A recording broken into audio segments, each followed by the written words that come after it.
मजलिस इत्तेहाद मुस्लिमीन के जिम्मेदार हैं।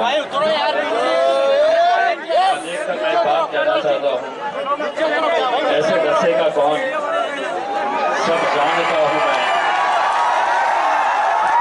ऐसे दसे का कौन सब जानता हूँ मैं, कहाँ किसी का खौफ मानता हूँ मैं। जंगल के हो या हो आस्तीन के, सांपों की सारी नस्लों को पहचानता हूँ मैं।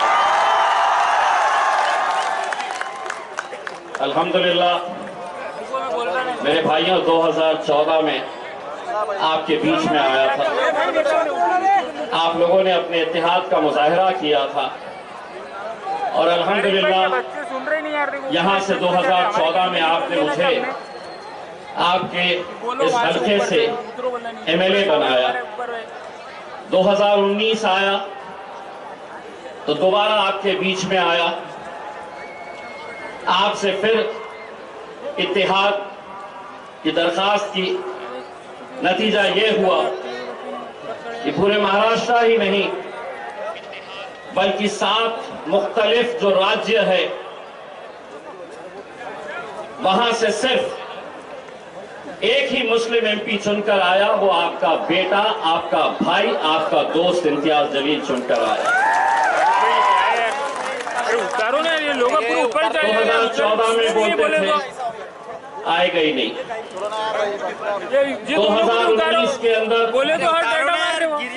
वही चंडाल चौकड़ी जो अब आपकी महफिलों में आते हैं और कहते हैं कि कैसे जीतेगा, ये वही लोग हैं जो 14 में भी थे, 19 में भी है, 24 में भी है और इंशाअल्लाह 29 में भी आप लोग वही हिसाब किताब करते रह जाएंगे। इम्तियाज जलील वहां जरूर जाएगा इंशाअल्लाह। आपको आज भी हिसाब किताब दिखाया जा रहा होगा कि पहले ये थी तो जीत गए थे, अब फिर चौराहों पर, चबूतरों पर, होटलों पर या किसी के बंगले के ऊपर शीर खुरमे के बहाने आपको बुलाया जाएगा और आपको हिसाब किताब दिखाया जाएगा कि कैसे जीतेगा। मैं उनको एक बात कहता हूं, तुम इस जमीन के ऊपर मेरा हिसाब किताब कर दो, लेकिन मेरा हिसाब तो मेरा रब वहां पर बैठ कर करता है। अल्हम्दुलिल्लाह। वरना क्या वजह है कि आज जो भी साजिशें चल रही है, ये वही लोग हैं जो कहते थे कि आएगा ही नहीं। उनके बोलने का अंदाज आता क्या, कैसे आता, हिसाब किताब गिनती सब बताते रहते थे, लेकिन अल्हम्दुलिल्लाह आए। और आज जब ये इलेक्शन हो रहे तो आप एक साजिश तो अच्छी तरह से समझ चुके होंगे कि मुसलमानों का एक गठ है और एक गुट है जो कहता है कि नरेंद्र मोदी को हमें हराना है तो यहां पर शिवसेना को जिताना है। वाह, इम्तियाज जलील को हराना है यहां पर, मोदी को वहां पर गिराना है। तो 48 सीटें हैं महाराष्ट्र के अंदर। मैं आपको यकीन के साथ कहता हूं, अगर उन 48 में से 47 भी अगर ये जीत गए, जब वक्त आएगा नरेंद्र मोदी की आंखों में डालने का तो भीगी बिल्ली बनकर ये बैठे रहेंगे और वहां पर असदुद्दीन अवैसी, अख्तरुल इमान साहब और इम्तियाज जलील नरेंद्र मोदी की आंखों में आंखें डालकर ललकारेगा।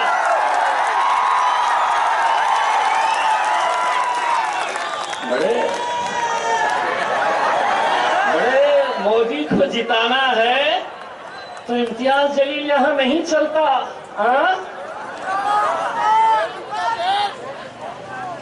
ये आपकी यही गुलामगिरी, यही चाटुगिरी, यही तलवे चाटने की वजह से आज इस मुल्क से आपकी क़यादत खत्म हो चुकी है। यही तलवे चाटने से कभी सोचा था किसी ने कि औरंगाबाद जैसे शहर से जहां शिवसेना कहती थी कि यह हमारा गढ़ है, किसी ने तस्वर नहीं किया था, लेकिन ये आप लोगों का इत्तेहाद था जिसने यहां से शिवसेना को उखाड़ कर फेंका और मजलिस को यहां पर आपने अपना झंडा लहराया। अब तो कैसे कैसे आ गए हैं।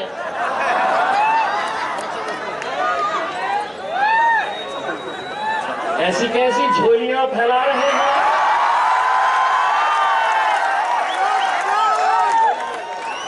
यहां पर भी भेजे गए थे, महफिल मेरी सस्ती है, एक सुन लो रे, तुमको क्या बोलते पता है? बेगानी शादी में जब मेरी महफिल सस्ती है आ जाते, बोले चलो दूल्हे बन जाएंगे घर। हर वक्त आप देख लीजिएगा, जब महफिल सजी कि दे लेते हैं 200-300 रुपये, चलिए आ जाइएगा। तुम चोली यहीं तक फैलाते रहो। कव्वाली सुने हो? पर्द चोली या मोहम्मद, लौट कर मैं न जाऊंगा खाली।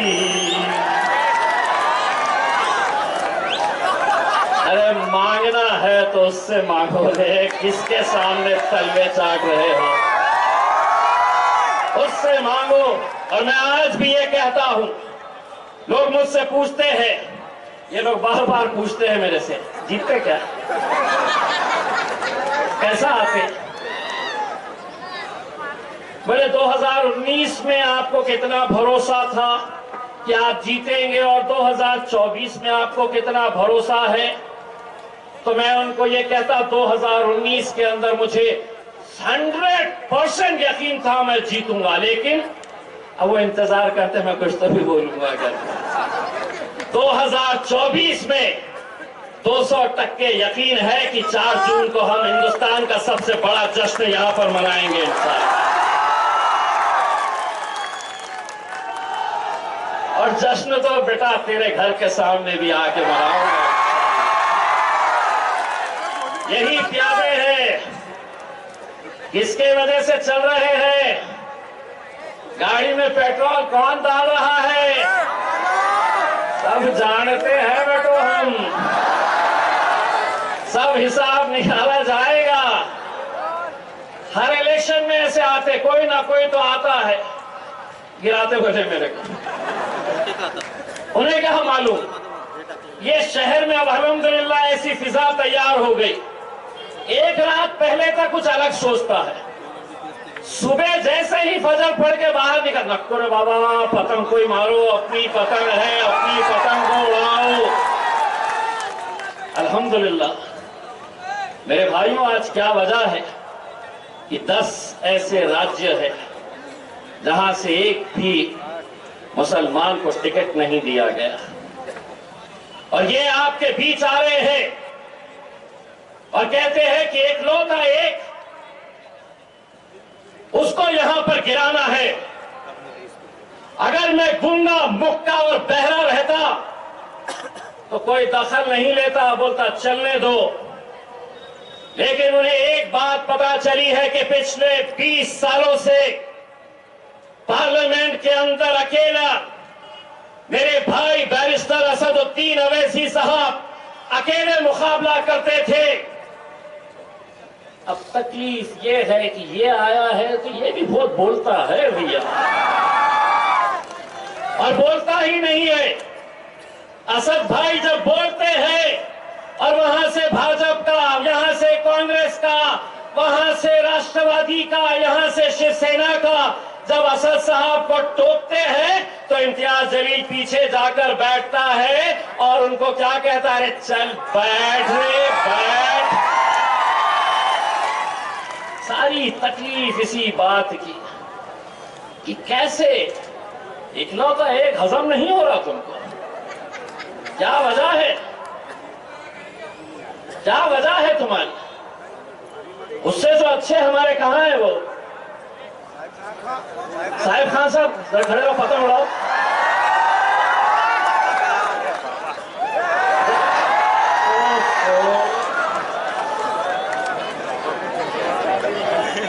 कुछ दिन पहले के इनके इंटरव्यू देख रहा था, मैं खुद डर जा रहा था। जो खड़े रह रहा था बोल रहा मेरे से मुकाबला है ही नहीं। मैं बोला यार मैं खड़े कहीं को रह रहा हूँ, मेरे से मुकाबला किसी के साथ नहीं है। मेरे भाई मैं आप लोगों से सिर्फ इतना इल्तिजा करने के लिए आया हूँ। असद साहब कल भी रहेंगे इंशाल्लाह। कल 2 जलसे हैं, एक तो वालूज में शाम में 5 से 7 और दूसरा जलसा रेलवे स्टेशन पे मोइनुल स्कूल के पास उस ग्राउंड के ऊपर है। तो आप सभी से इल्तिजा है कि उस ग्राउंड के ऊपर आप दोनों जलसों में शरीक रहिएगा।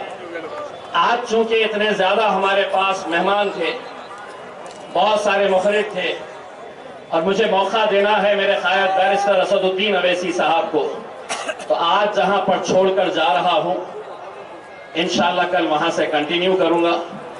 आज सिर्फ आधा ही हिसाब निकाला हूं, कल पूरी बजा के जाऊंगा तुम्हारी इंशाल्लाह। बहुत बहुत शुक्रिया।